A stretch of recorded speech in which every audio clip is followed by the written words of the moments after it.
Prisa, el placer de brindar lo mejor, presenta el análisis de Lorenzo Meyer. Lorenzo Meyer, felicidades por el libro, ya voy a la mitad y como siempre, preciso, bien documentado. Pues ¿cómo eres tú, Lorenzo? Fernando, ahora sí me sorprendes. ¿Por qué? Pues muchas gracias pues por lo del libro. Yo no pensaba mencionar nada para que no dijeran que usa uno un programa para hacerse propaganda. No, hombre, tú te lo mereces. Es más, estamos hablando hace rato, ya hace años que nació Jim Morrison, y estamos leyendo una cita de Jim Morrison que dice: quien controla los medios, controla las mentes. Pero también los medios pueden ser liberadores dependiendo de sus contenidos y pueden plantearte opciones, alternativas y enriquecerte. Depende de cómo se usen los medios, ¿no? Desde luego, espero que esa cita no sea, no corresponda realmente a la realidad, porque en México, bueno, los medios, vaya que sí eran, siguen siendo, pero sobre todo en la época clásica del autoritarismo mexicano, sí, claro. Bueno, pues eso es como para explicar ahora por qué la prueba de PISA está tan dura con los mexicanos, porque esos medios sirvieron en buena medida para hacer de México lo que es hoy, pero no tanto. Sí. Ahora, espero que haya... ha habido un proceso como liberador. Hay muchos medios, bueno, de entrada la prensa escrita. Antes el papel te lo vendía el gobierno, o publicabas lo que ellos querían o no tenías papel, pero ya no. Eso también sirve para... se ha abierto un poco el espectro, o un mucho, diría yo, ¿no? Sí, pero la prensa escrita ahora, desafortunadamente, Fernando, la leen muy pocas gentes, no solamente aquí, sino en otros países. El problema del periódico tradicional es su pérdida de mercado, y uno lo ve con algunos periódicos mexicanos, en donde los ve uno muy delgaditos, como si hubieran hecho ejercicio todos los días, y como si hubieran hecho lo que tú dices, comer bacalao para no engordar, rico, ¿no? Pero no engordar. Sí, les han hecho liposucción a los letrasucción, le quitan letras. Sí, hay ahí un problema con los medios. Son más libres los periódicos, pero son poco leídos. Yo diría que la radio es quizá tan o más importante, porque aunque no se puede tener la concentración que en el periódico, después de todo el periódico tú lo lees cuando quieres, lo puedes volver a consultar. Claro. En la radio y la televisión la noticia te pasa, y si pusiste atención bien, si no, pues también. Lo que se fue para siempre, ¿no?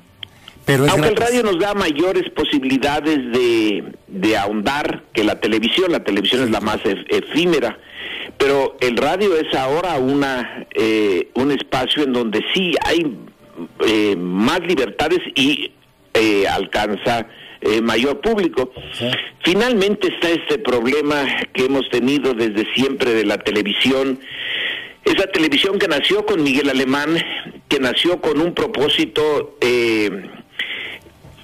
comercial, desde luego, en donde se favoreció a ciertas personajes que tuvieron la posibilidad de usar una situación de monopolio, cuasi monopolio, pero a cambio de servir bien políticamente al gobierno. En la parte de noticias, en la parte de información sustantiva, bueno, pues estaban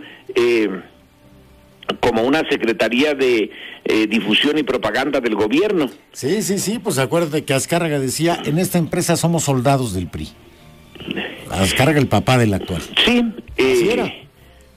Y yo creo que en buena medida siguen siéndolo, pero ya hay otras, hay alternativas. Está la televisión internacional, y está todos los otros medios, el YouTube, etcétera. Pero sí, en fin, Fernando, ¿qué tal si hoy, hay varias cosas en las que podemos fijar la atención?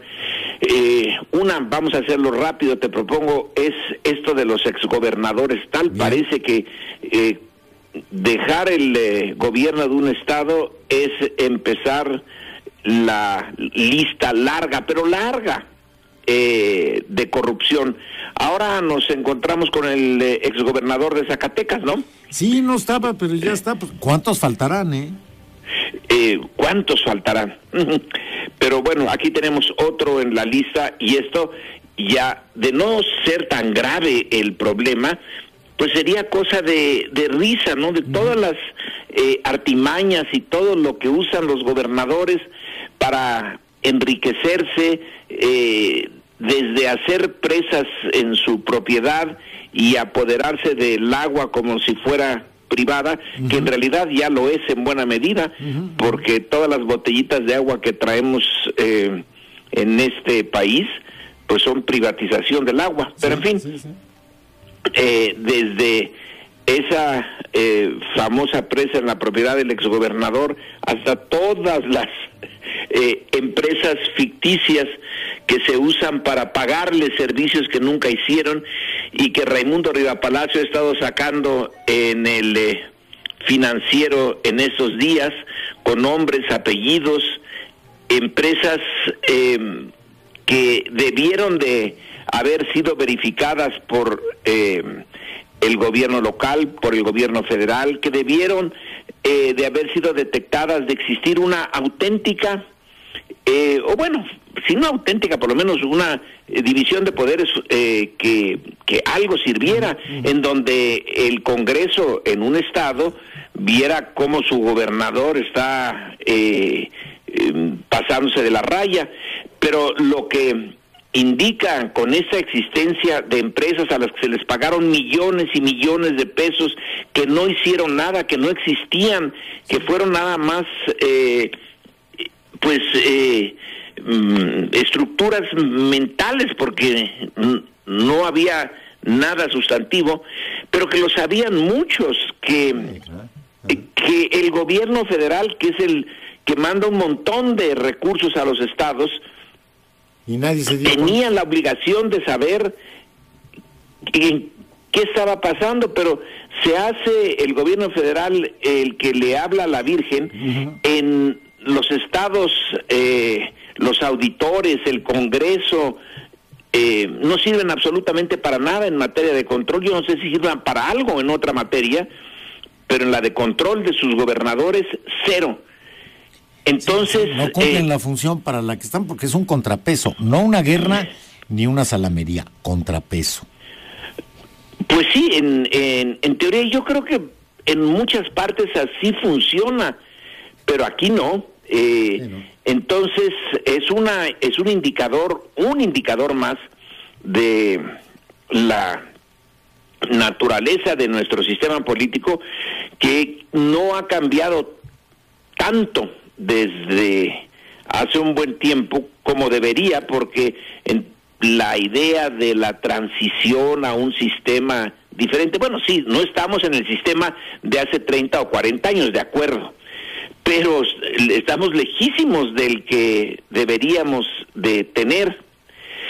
Otro tema, Fernando, es el de los organismos autónomos independientes. Esta salida de Carstens del Banco de México, que no hemos tratado aquí entre tú y yo, es otro tema interesante. ¿Por qué se fue? Bueno, no se ha ido, pero ya se fue.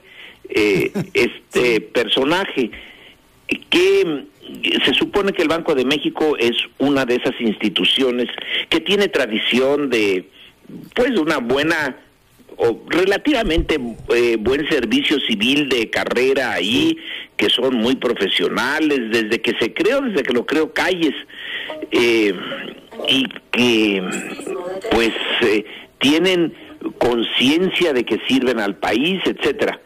Bueno, entonces estamos con un responsable del Banco de México que es una institución autónoma, que no debe de ser objeto de presiones del gobierno federal, y que en caso de que lo sea lo puede ignorar, porque no se le puede cortar a voluntad del presidente sus actividades, sus prerrogativas, su esencia. Sin embargo, de repente, en el momento en que la crisis ya está desatada, el responsable de esa institución dice, bueno, pues yo ya me voy, y estoy consciente, porque hasta lo dije, que al país se le viene encima una crisis, pero yo me voy. Yo me voy a otro banco, un banco internacional muy bonito, muy responsable, en donde voy a seguir mi carrera. ¿Qué se puede pensar de Carstens como persona, de desertar en medio de la batalla? Sí. ¿Y qué se puede pensar de la institución? ¿Realmente el Banco de México es independiente? Porque si la salida de Carstens se debe, bueno, él dice a que me ofrecieron un puesto mejor. Bueno, en la vida real hay un montón de personas que se van de su trabajo si les ofrecen un puesto mejor. Pero hay muchos que se quedan, Lorenzo, y hay que ver en qué circunstancias te quedas y en cuáles te vas, ¿no? Exacto. Es como, supongamos que tú eres general, estás en una batalla y dicen, uy, pues ya me ofrecieron en la ONU un puesto de observador en tal otra parte. Bueno, ahí se ven, a ver cómo terminan esa batalla, pero como a mí ya me ofrecieron el puesto, yo me voy. Sería impensable. Hay una cierta, no una cierta, sino debe haber una ética en la función que desempeñas cuando estás en la alta burocracia y cuando tú estás a cargo de cosas que son sensibles a la economía y ves que la economía está en un momento difícil. Y entonces, justamente entonces decides irte. Eso se llamaría deserción, cobardía, podemos ponerle muchas otras. Se ve feo. Y ¿sabes qué es un mal ejemplo? Pongo mis intereses por encima de los intereses de mi país. A ver, ¿cuánto más va a ganar? Lo que vaya a ganar, aquí ganaba muy bien, estaba haciendo cosas por su país, y de pronto, ven, Suiza, pues hay que se quede en México. A mí eso me dolió, me pareció que el criterio dinero, o fama, o glamour, no puede ser el único que domine las decisiones de una persona. Finalmente se va, el día que anuncia que se va, el dólar sale todavía más caro de lo que estaba pasando con Trump. Sí nos afectó, y es un ejemplo de decir, pues el país, los valores no interesan, interesa la lana, el puesto, el hueso. Es feo. Bueno, exactamente. Ya sabemos que a muchos que están en posiciones responsables, empresarios entre otros, por ejemplo, pues sí, les importa al final más lo que van a ganar o lo que podrían perder que el país. El país es una cosa muy abstracta, en cambio la ganancia o la pérdida son cosas muy concretas. Sí. Pero también está la otra posibilidad, la de presiones desde el gobierno federal en su contra, y que haya dicho, bueno, pues ya no puedo. Ahí está el arco, pero ya no toco. También se manejó eso, desencuentros con el presidente Peña. Bueno, ahí les dejo su arpa, pero si tú antes tomaste la decisión de estar al frente de una estructura independiente, entonces tienes que tener la capacidad, el valor de enfrentarte al presidente y decirle, no me voy, y tú no puedes quitarme. O usted, depende de cómo se hable. Eso es fundamental. Usted no puede correr. No puede, no está en sus facultades. No. Claro que le puede hacer la vida difícil desde otros aspectos, incluyendo que la Secretaría de Hacienda te investigue tus finanzas.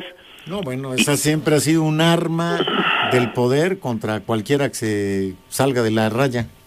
Pero entonces podría haberlo expresado públicamente como un funcionario responsable. Yo ya no puedo estar aquí porque la presión en mi contra por no haber metido más dólares al mercado o por lo que sea, o porque estoy tratando de defender la ortodoxia neoliberal de que no debe de haber inflación y desde afuera quieren que sí, que el gasto para salvar el momento también se lleve entre las patas el control de la inflación, etcétera, lo que fuera.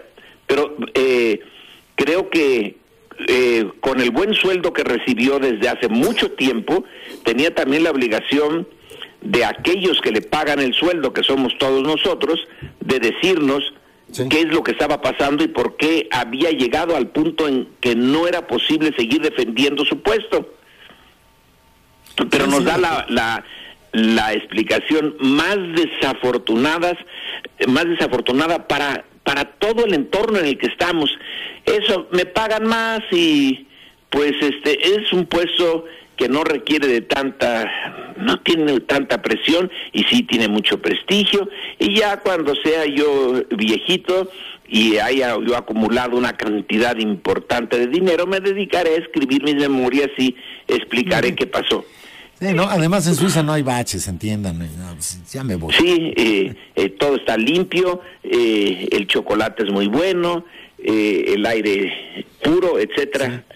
Ahí está un mal ejemplo de todo. Si fue presionado, pues no debía de haber habido esa presión. Si el Banco de México es una institución independiente, pues aquí no se vio que fuera independiente. Si es porque la economía va mal, bueno, pues eso es, como digo, deserción frente al enemigo. Sí. Cuando no había el fuego tan duro, sí estabas muy contento de ser el jefe de esa institución con prestigio, etcétera. Viene el fuego graneado y dices, no, mejor no, ¿para qué? Pésimo.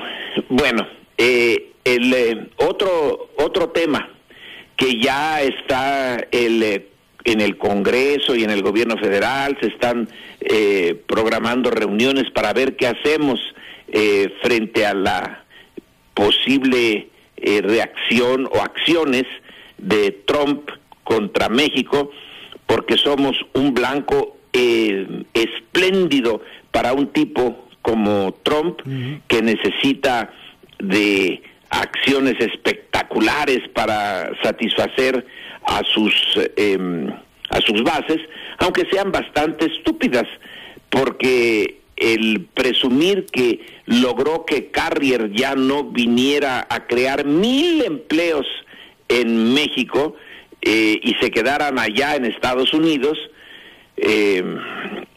pues lo puso en Twitter y en todos los medios que tiene Trump, pero caramba, para un país de más de 300 millones de habitantes, decir que salvó 1,000 empleos. Sí, le costó $7 millones, Yo quiero ver si por cada 1,000 empleos va a soltar $7 millones, pues no le va a alcanzar. Pero es ridículo, es decir, es anunciar victorias que son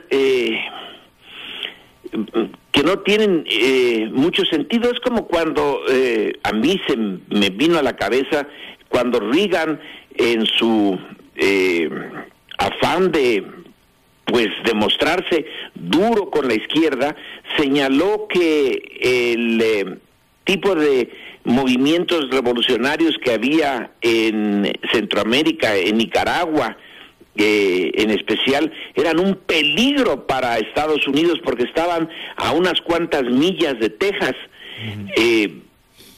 Bueno, uno se queda perplejo ante semejantes argumentos.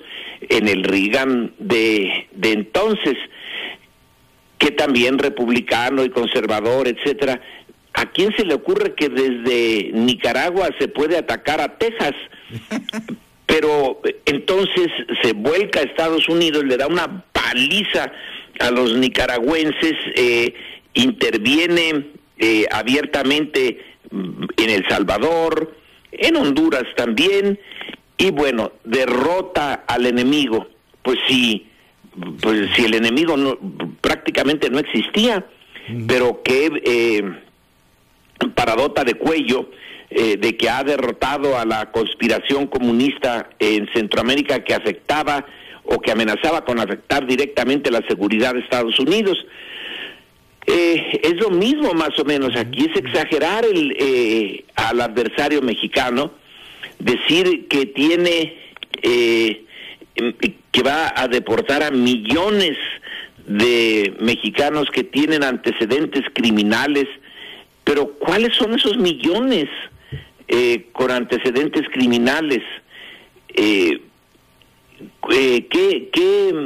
realmente se gana con 1,000 empleos más o 1,000 empleos menos, en un mundo inmenso que está requiriendo pensar a fondo, realmente a fondo, qué le está haciendo la globalización y el mercado a empleos tradicionales que no se están sustituyendo por los nuevos, ya sea por la automatización o los avances tecnológicos. No hay sustitución adecuada, es todo el sistema que hay que repensarlo. Pero si en vez de eso dices, pues ya le quité 1,000 empleos a México y vean qué fregón soy y qué bien estoy cumpliendo mis promesas, ya me imagino lo que viene en el futuro.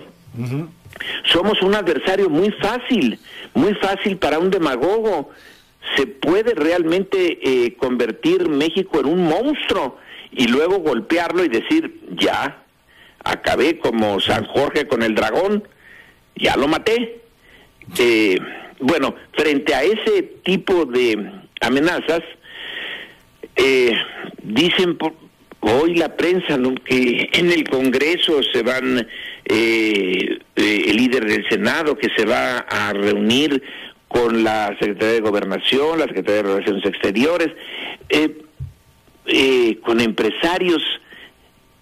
Queda eso en el aire frente a la naturaleza tan seria de la amenaza.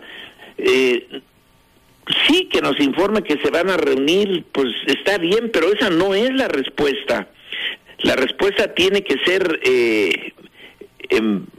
mucho más de fondo. Yo te pregunto, Fernando, no se lo puedo preguntar a los radioescuchas, pues porque no me podrían responder ahorita, pero me gustaría saber de ti, tú, ¿qué has visto en concreto que las autoridades o los que gobiernan a México, que son también los grandes capitales, hayan ya empezado a poner en marcha para defenderse frente a las amenazas que son muy explícitas, las de Trump y su equipo? No, francamente nada, una medida, nada. Y me quedo con lo que mencionas en tu libro. Todas las promesas económicas que nos han hecho no se han cumplido. El crecimiento de 5%, de 7%. Cedimos soberanía a cambio de crecimiento económico. No vino lo bueno, pero sí perdimos soberanía. El combate al crimen, el Pacto de Mérida, o cómo se llama, el Plan Mérida. Cedimos soberanía y no se ha batido. Sigue en aumento, el número de muertos es escandaloso, en fin. Entonces, cedemos para no obtener nada a cambio. Estamos lucidos. Sergio Aguayo, en un programa que tenemos los lunes por televisión, propuso algo que, bueno, suena desde una perspectiva formal bien, pero yo sigo sin entender en qué podría funcionar en la realidad. Él dice, vamos a reclamarle a Estados Unidos que por enviar esa cantidad de armas, por no controlar a sus fabricantes y vendedores de armas, en México ha habido tantos, dio la cifra, que el 70% de las muertes que se reportan, o 75% de los asesinatos que se reportan en los últimos, 10, 15 años, fueron asesinados con armas fabricadas en Estados Unidos. Y entonces nosotros les podemos demandar por negligencia en el control de su armamento las muertes de estos mexicanos. ¿Pero qué efecto tiene eso? Pues es lo que yo les pregunto. Pues no las compren. ¿Cómo les podemos decir? Bueno, ahora nos pagan, porque ahora nos indemnizan por cada mexicano, son tantos miles o cientos de miles de dólares y nos deben tanto. Ellos sí pueden hacer que paguemos el muro fronterizo poniéndole obstáculos, impuestos a las remesas de los mexicanos, entre otros de los poblanos que estén allá y que quieran mandar a sus familiares. Ahí sí el flujo de dinero es clarito, de allá para acá. y necesitan instituciones bancarias o semibancarizadas para hacer las transferencias. Pues ahí los agarran y les cobran impuestos, amolation. Nosotros realmente, a ver, Fernando, así rápidamente, ¿en qué podemos apretar, cortar o abrir para que se sienta del otro ly nuestra capacidad de respuesta a este tipo de amenazas? No tengo idea. Yo le doy vueltas y no encuentro nada efectivo. Yo tampoco. Sí creo que tendríamos que pensar hacia adentro cómo consolidamos el mercado interno. Eso es lo único. Bueno, pues ahí tiene que ver un incremento al salario, un estímulo a la creación de empleos, pero no un estímulo de veras, un cierre de la llave de los miles de millones que gastan los partidos. No hay líder de partido que no traiga 3 Suburbans, que son carísimas. Bueno, pues vámosle bajando a lujo todos para consolidar el empleo, para que no solo consolidar los que hay, sino crear más, ¿no? No va a haber de otra. Porque si no consumimos nosotros lo que nosotros producimos, pues van a empezar a tronar negocios y ahí sí nos va a pegar todavía más. Tenemos que capotear el vendaval nosotros aquí. En teoría suena como la única respuesta adecuada. Ahora, el mercado interno mexicano sigue siendo muy débil, ¿sí?, como para adquirir los automóviles que se están produciendo en México. Sí, claro. Esta industria automotriz, que es una de las grandes exportadoras, tiene un mercado mundial. No puede vivir con el mercado mexicano, nunca pudo y no podrá todavía. Si tenemos nada más el mercado mexicano, nos queda muy chiquito. Sí. Ese es un problema no nada más en lo automotriz, sino en algunas otras de las ramas, que necesitamos redirigir hacia otros países. Ahora los otros países pues no van a estar tan dispuestos a abrir sus mercados, nada más porque sí, se necesitará una renegociación que dejará a la negociación que se tuvo con el Tratado de Libre Comercio chiquita, porque hay que entrar con una multitud de posibles socios, pero esa es la otra vía. Porfirio Díaz fue el que la inauguró y lo hizo muy bien. Dentro de las cosas buenas que hizo fue que, reconociendo la necesidad de la presencia de capitales externos, logró, por decisiones políticas que le costaron, pero las llevó a cabo, que para 1910, si tú ves los cálculos, que son pues medio aproximados, porque no había muy buenas cifras, pero si tú ves los cálculos de la presencia extranjera en México, sí, el más importante es el capital norteamericano. Pero sumados los capitales europeos son superiores al norteamericano. Sí, entonces claro, tenía un abanico de relaciones con el exterior que le permitía, por ejemplo, darle concesiones petroleras a la Huasteca Oil Company de un señor Doheny norteamericano, pero también dárselas a el Águila de Pearson británico, que luego se va a estar asociado con holandeses, esa compañía. Bueno, intentó, no le dio tiempo, abrir la vía japonesa para empezar a tener relaciones comerciales con Asia. Eso es lo que él consideró la mejor defensa de un país indefenso frente al exterior, pues diversificar sus contactos con el extranjero. El Tratado de Libre Comercio fue consolidar la dependencia de un solo país, porque Canadá y la carabina de Ambrosio con nosotros es más o menos lo mismo. Sí, sí. El tratado es con Estados Unidos. Y así se hizo, se aceptó. Entonces, la vieja estrategia requirió años, esa de diversificar, que también quisieron hacerlo en México con López Mateos, con Echeverría. No les funcionó mucho, desde luego, pero por lo menos el esfuerzo se hizo. Tenemos que repensarlo con mucha sofisticación y sabiendo que se van a requerir sacrificios internos de ti, de mí, de todos, si nos viene realmente el vendaval.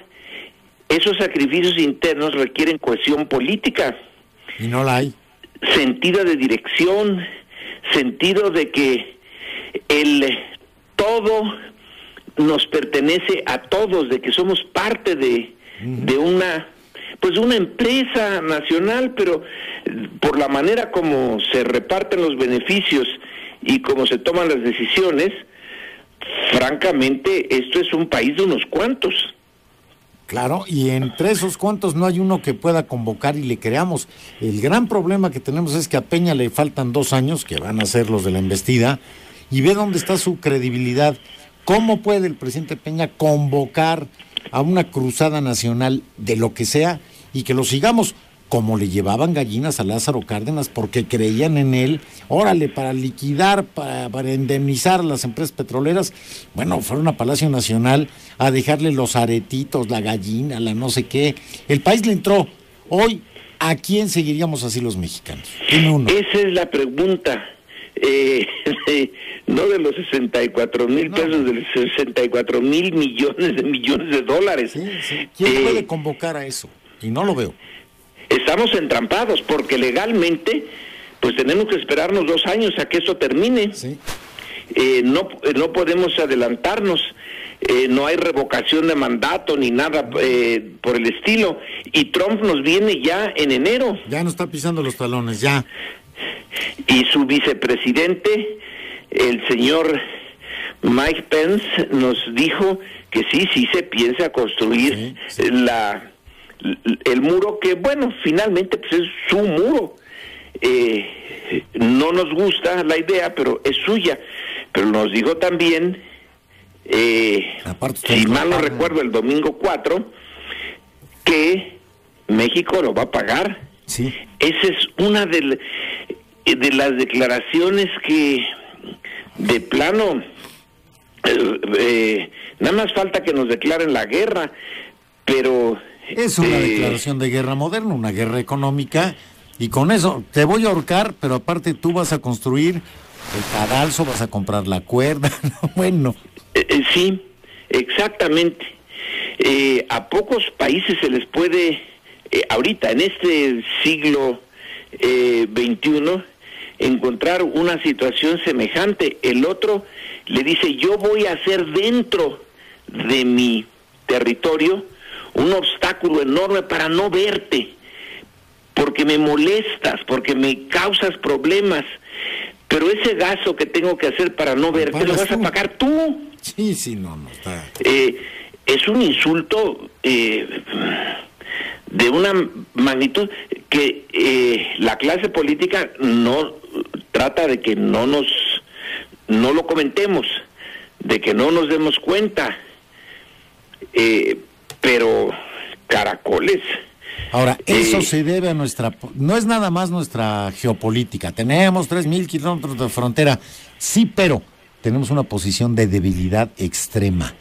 Estamos indefensos, no podemos hacer prácticamente nada. Y sin embargo tenemos que hacer algo. Sí, bueno, sí, claro. Entonces, solidaridad interna. Ya si no podemos encontrar al líder formal, bueno, una especie de movimiento nacional de encontrar un espíritu de resistencia, estar dispuestos a los sacrificios y elaborar una salida dificilísima de largo plazo. No podemos cortar con Estados Unidos, es imposible. No. Es imposible, pero tenemos que hacer todo lo posible por disminuir esta enorme dependencia. dependencia económica, dependencia cultural también. Política, pues no vino el vicepresidente a preguntarle a cada uno de los candidatos en 2006, a ver, ¿tú qué vas a hacer? ¿Tú qué vas a hacer? ¿A palomearlos? Eso estuvo... Oye, eso... Lo citas en tu libro. ¿Cuándo se ha visto que venga un cuate a decir, a ver, me voy a reunir con los candidatos a la presidencia para ver cuál me gusta, para ver cómo se van a portar, ¿eh? Explíquenme, porque si no, digo, insólito. Y todos aceptaron tomarse la foto y pasar el examen. Sí. Bueno. Es que ya estoy viendo a las esposas de los candidatos. ¿Cómo te fue mi vida? Le caí re bien, me sonrió al final. Yo creo que sí me va a palomear. Hijo, no puede ser. Que allí sí, hasta mi querido Andrés Manuel fue a... Sí, todos. Pero es que, tenemos una cultura de sumisión muy dentro de nosotros mismos. Te pasa, yo he oído gente que dice, oye, me sonrió el candidato, pues le está sonriendo a todo mundo, pues digo, no, pero me vio cuando estaba sonriendo, y ya te sientes tocado por la gracia divina, me sonrió el candidato, puta.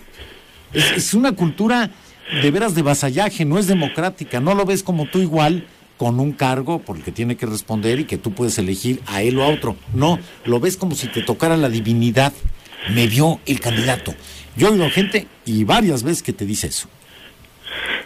Bueno, pues aquí Trump le dio una palmadita en la espalda a Peña Nieto, ¿no? Lo vimos, ahí está la fotografía y las cámaras de televisión. Le tocó la espalda.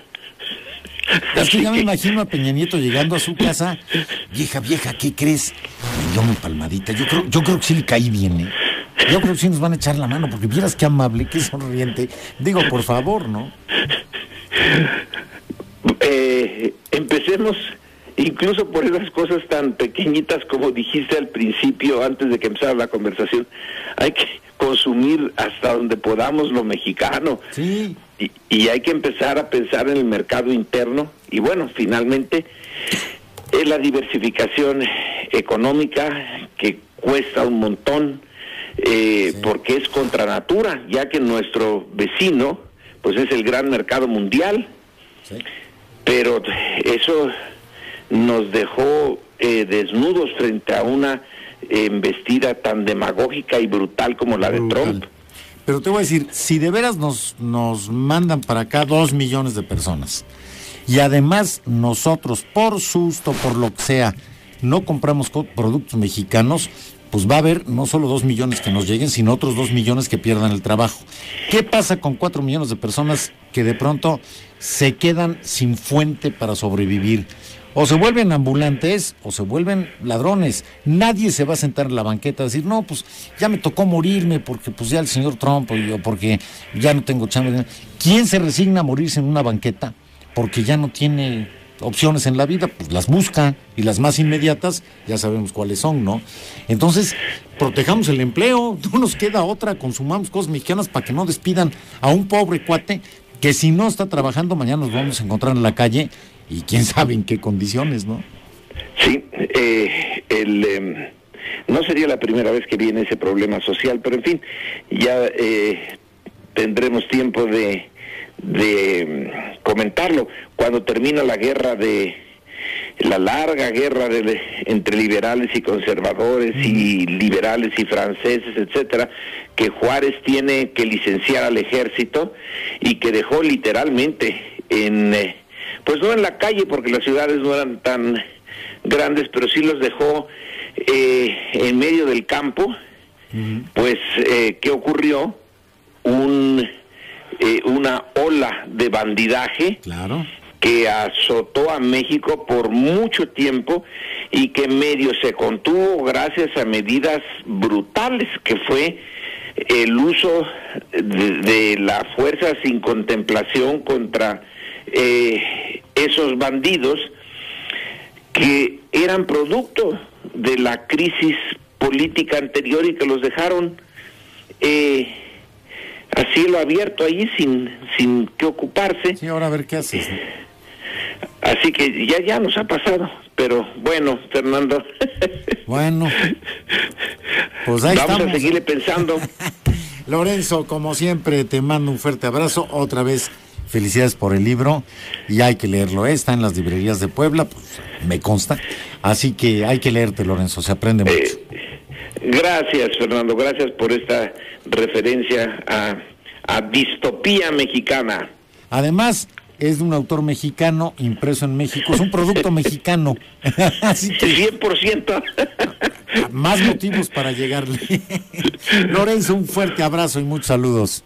Buen día, Fernando. Buen día al auditorio. Gracias, Lorenzo Meyes. Son 8:17, hora Extremo Parque. Después de la pausa, un resumen y le seguimos.